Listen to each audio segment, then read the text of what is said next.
together. She's right here. And this is Jeff Bettis from the Natural Resources. I think probably all of you know Jeff from the waste confidence case and the work that he does on nuclear waste. But the front end group knows and admires his work on in-situ mining, and he's one of the few people that actually addresses that. So thank you for coming here today. Susan Gordon is also part of our working group. She's going to keep us on time. And Pat Morita is floating around. Oh, there you are. Sorry to be a little disorganized and getting off here. But we're each going to talk a little bit briefly on topics. We're just going to be informal and try to have a couple of minutes for questions. So, that does not match what's on my screen. Great. Somehow I'm one slide ahead. So, basically, I just wanted to say I'm from uranium country. That is a different country than the rest of you live in. What is uranium country? It's anywhere where uranium is. It's blue dots on this map. And I live here. Sarah lives here. And Susan lives right about here.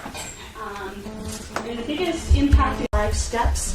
That's mining, milling or processing, conversion, enrichment, and fabrication. That's the yellow and orange on this chart is where we are focused on our work.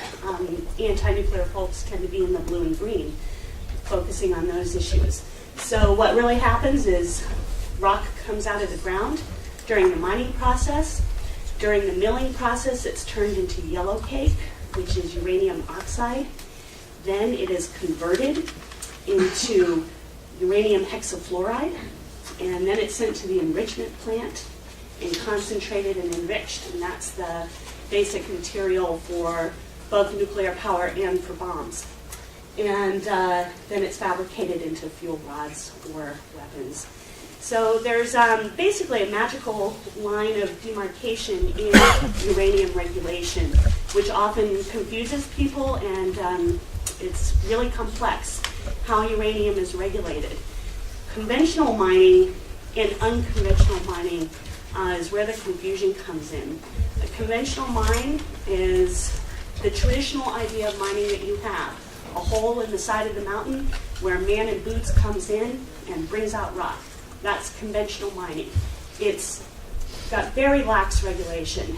That falls under the 1872 mining law. Basically means that uranium mining in that form is no different than gold mining in that form. And there's no special consideration for the radioactivity of the materials. It's a hopeless cause to try to reform that, and many of the problems that we have with uranium is due to that law specifically. Everything else falls under the jurisdiction of the NRC, including unconventional mining, which Jeff is going to talk about a bit more. And that type of mining basically combines mining and processing together in one step, which is why it rises up to the NRC's jurisdiction. And we call that unconventional mining or in situ mining. So I just wanted to kind of briefly tell you that. There is a third law that has greatly impacted us, which is the Energy Policy Act of 2005, and we're all here because of it. It started sort of a new uranium rush. By the way, the uranium rush after World War II was the largest mining rush in American history. I'm sure you think it's probably 1849ers, but it was actually bigger after World War II in the Southwest. And one of the things, the uranium market is really dependent on pricing. Right now, the price of uranium is selling for about $40 a pound, which is too low for most mines in the United States to make a profit. And I would suggest to you that these companies, their business plans are not based on good times. They're based on bad times. And you can see that trough over there. That's about a 35-year period.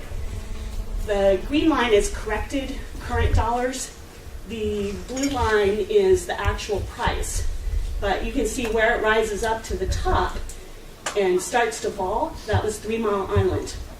And over here on the right-hand side where it peaks, that was Fukushima. The price has dropped ever since then. So I kind of started to think, well, anytime the price of uranium goes up, there's going to be a nuclear disaster. And that just drops it right back down. And unfortunately, though, it's not like this industry goes to sleep. Most of their activity is down in the trough, at the bottom. These guys know how to survive, and they get rich and make millions by not mining. And they do that through speculation. We literally call it mining the investors. And it's a real chore to deal with if you're an activist. This is a local bogeyman in my neighborhood. What happens if they're going to propose a uranium mine near you? This guy comes in, he's got his cowboy hat on, throws a picnic, makes a big donation to the 4-H club. He's your friend. There's one in every uranium town. These guys never, ever, ever stop lying. Yeah. Ever. Every promise they make is false. And the one that they always say is, the bad old days are gone forever. We're not going to do it again. We have this is the new modern era of uranium mining. Our regulations are better now. False. False. As I said, mining regulations have not been updated since 1872. Most of the nuclear power regulations, as you know, really haven't been updated since the Ford administration. We are not in a better place. That is a lie. If you go to the EPA website and you want to learn something about unconventional mines, you're going to see this picture. I call this the Gone with the Wind tree. Actually, it's going to ride up on his uranium horse and sweep me away.